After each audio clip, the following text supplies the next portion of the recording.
liên tục là những pha cắn ngập mồm của những con hả mã. Bên cạnh đó là vài pha đá lưỡi chơi. Cá sấu kêu gào thảm thiết mà không làm gì được. Quả này xấu lành ít dữ nhiều. Lô lô lô lô lô lô lô lô lô lô lô. Anh ơi, đến giờ lên sóng rồi anh ơi. À thế à? Chuẩn bị lên hình đi các em ơi. Xin được gửi lời chào nồng nhiệt, phấn khởi, rực rỡ và vật vã nhất của channel Không Giới Hạn đến toàn thể các bạn. Vẫn là mình, MC Rương thân yêu của các bạn đây. Các bạn thân mến, mấy ngày vừa qua các bạn có khỏe không? Riêng mình với những anh em của kênh Không Giới Hạn thì không khỏe lắm, vì chúng mình đang phải dày công suy nghĩ để tìm ra những con vật hay ho rồi làm clip gửi đến cho các bạn. Nói là mệt vậy thôi, chứ vui lắm các bạn ạ. Bởi vì Không Giới Hạn ngày càng chiếm được thiện cảm của những người hâm mộ. Để đáp lại tình cảm chân thành đó, hôm nay chúng ta sẽ cùng nhau tìm hiểu về một loài động vật rất thú vị và chất lượng. Đó là loài hà mã. Nói đến đây thì có lẽ là từ những anh em có sở thích đi buôn bán rau cho đến những anh em nào mà thích ngồi Mercedes Vivu dập dinh ở Hồ Tây đã cảm thấy hóng lắm rồi. Vậy thì mình cũng không làm mất thêm quá nhiều thời gian của các bạn nữa. Hãy cùng nhau xem cái loài động vật cute hột me này nó có cái điều gì nữa mà chúng ta chưa biết. Thế bắt đầu thôi nhỉ. Lui.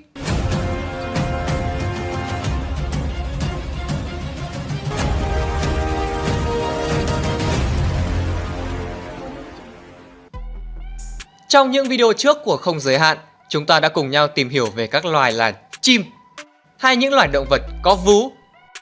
Ngày hôm nay, hả mã xuất hiện ở đây với tư cách là một loài động vật có vếu và là một trong những loài có kích thước to lớn nhất còn tồn tại trên trái đất, với cân nặng từ 2 cho đến 3 tấn và có thể đạt chiều dài lên đến 5 mét.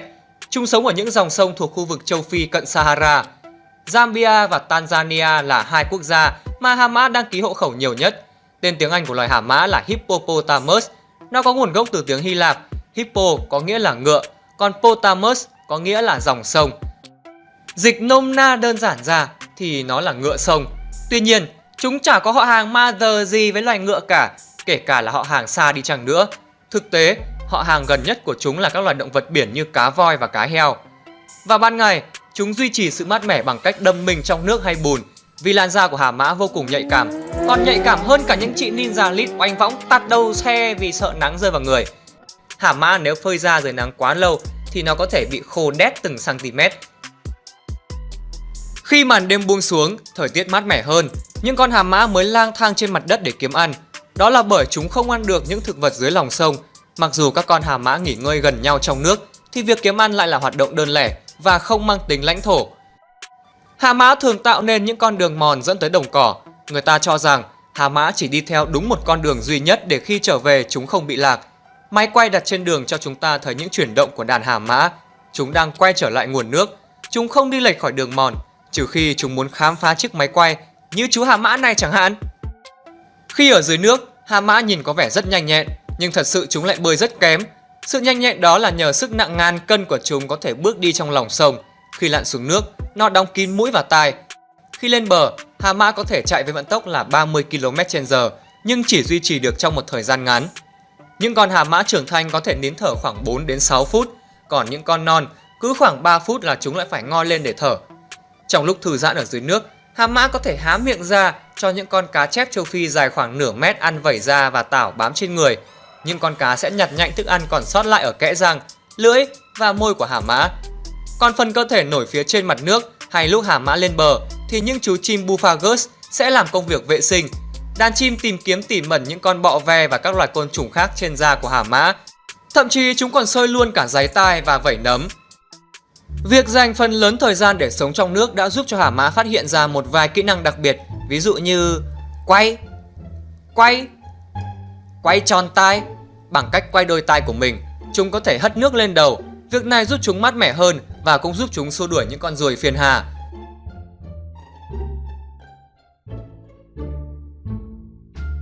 Hay đôi khi, hả mã cũng thể hiện những cái màn vũ điệu ngoi lên lặn xuống, hả mã múa tung tăng. Chúng đạp chân xuống đáy và nhảy lên. Nhìn cũng vui phết đi chứ nhỉ. Không biết là có anh em nào đi bơi dở cái trò này hay không? Từ dưới đáy bất ngờ ngoi lên, làm cho các chị em sợ giật mình cái hút tổ.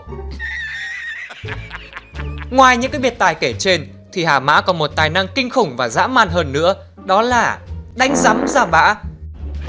Để minh chứng cho cái sức mạnh vô cùng bốc mùi này thì các bạn hãy tập trung thật kỹ vào video ngay sau đây.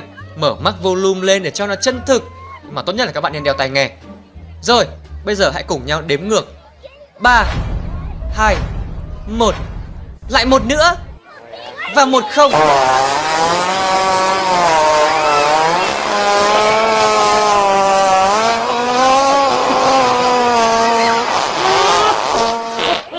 Đấy, đúng thật là quá dã man con ngàn luôn. Vì sợ các bạn chưa nhìn rõ nên mình đã đề nghị thêm những cảnh quay gần hơn và slow motion. Nào, anh edit, hãy cho em thêm 500 rắm nữa xem nào.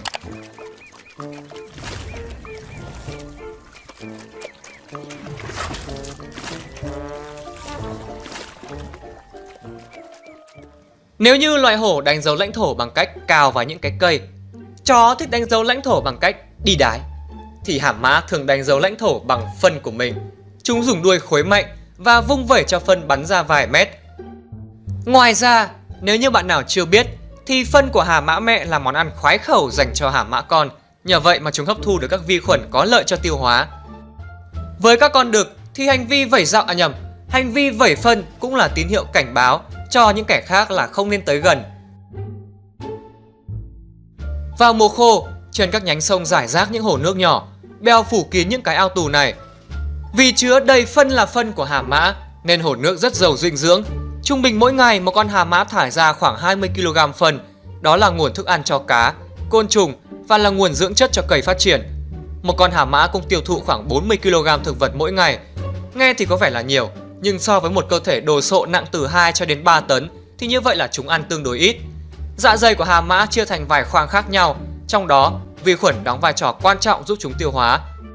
Ruột non của hà mã có chiều dài tương đối là gần với ruột non của con người là 6 mét, giúp chúng hấp thu rất nhiều dưỡng chất. Nhưng sau tất cả, hà mã được cả thế giới nhớ tới không phải là những màn quay tai, ngoi lên lặn xuống hà mã múa tung tăng hay những cái màn vẩy phân tung tóe, mà đó là cái sự cáu bẩn cục xúc của chúng. Hà mã là một trong những sinh vật hung hăng nhất trên thế giới và thường được xem như những loài động vật nguy hiểm bậc nhất ở châu Phi cũng như trên toàn địa cầu. Trái ngược với vẻ ngoài bụ bẫm cute hột me của mình, không một loài thú hoang dã nào ở châu Phi giết người nhiều như những con hà mã. Hầu như ngày nào cũng có từ 1 đến một vài vụ hà mã tấn công con người, và không ít trong số đó đã có nhiều người phải bỏ mạng. Hà mã đặc biệt hung dữ khi bị xâm phạm lãnh thổ hay động đến con cái của chúng. Chính vì vậy mà những người thổ dân ở châu Phi rất dễ mất mạng khi vô tình xâm phạm vào lãnh thổ của loài động vật này. Chúng sẽ rượt đuổi, kéo họ xuống đầm, cắn nát thuyền và có thể cắn nát cả đầu người đi thuyền. Và đây là một chiếc thuyền máy đang bơi dạo trên sông để ngắm hà mã. Một em hà mã đã bắt đầu ngứa mắt và lặn xuống đáy để lấy đà. Run. Hà mã rất hổ báo cáo chồn lao lên đuổi theo, nhưng cuối cùng nó đã phải bỏ cuộc. Còn đây, một anh da đen đang giới thiệu với chị Tây da trắng rằng: Chị có nhìn thấy cái bụi rậm đằng kia không? Ngày xưa em với con bồ cũ của em ngồi chém gió cả tiếng đồng hồ mà không hiểu sao nó lại bỏ về. Chị gái đang tỏ ra quan tâm một cách từ thiện và bảo rằng: kia đúng không? Đáng nói như thế thì hà mã không phải từ trên trời rơi xuống mà từ dưới nước bất ngờ ngoi lên như một vị thần, khiến cho cả thuyền sợ vãi ra. Những cuộc đụng độ giữa những con hà mã cũng xảy ra hết sức là thường xuyên. Khi các con đực oánh nhau thì cả đàn có thể kích động theo. Ban đầu, con đực sẽ ngoác mồm để đe dọa đối thủ. Hàm của hà mã có thể mở rộng lên đến 150 độ. Nếu như kẻ khiêu chiến suy nghĩ lại, hoặc một trong hai con sợ chết, thì chúng có thể nâng và cúi đầu lên xuống. Còn nếu một trong hai không bỏ cuộc, thì một trận chiến tàn khốc có thể nổ ra. Thậm chí có con còn có thể mất mạng. Chúng giết nhau không chỉ nhờ vào những chiếc răng nanh lớn và dài hơn 20 cm, mà cân nặng của chúng cũng là hiểm họa không ngờ. Hai cái anh hà mã này đang đấu với nhau xem thằng nào há to hơn và mồm thối hơn, bằng cách môi chạm môi, răng chạm răng.